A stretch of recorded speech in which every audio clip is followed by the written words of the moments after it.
correct. The reason I think it is correct is because I was speaking to my friends who now live in Bangalore who have kids who are in like fifth and sixth grade and so on.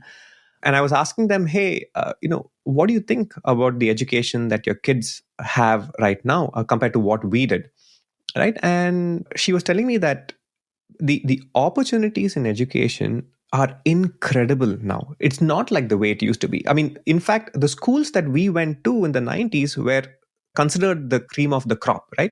These were Catholic private schools established by the British in the 1800s. For your 11th and 12th, the school that you went to, Bishop Gordon's, it was called the Eton of the East.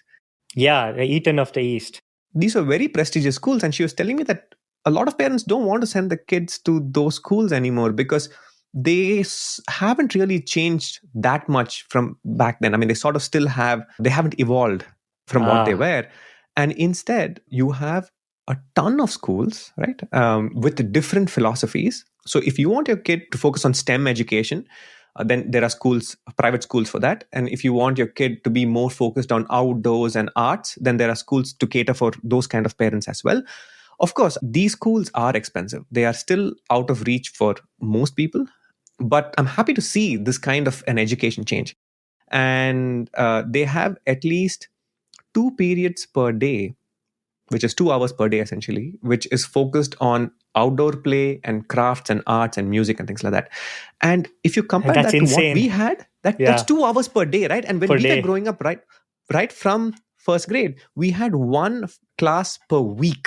We had 1 hour a week of sport, and 1 hour a week of music. That's it. Right? Instead, now these children have like 2 hours per day, which is great. Everything is project based. And there is no rote education by memorization at all. There is no rank based system. The brutal rank based system is not there. Like, the kids just get some sort of a grade, like an A or a A plus or whatever it is. So, it's not like, it's not no longer like the rank based system.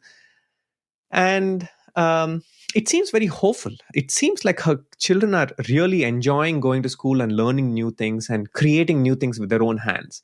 That's awesome. These kind of schools are still expensive. Public schools and the cheaper private schools still are not there yet, but I'm hoping that it'll all bubble down and it'll become the norm.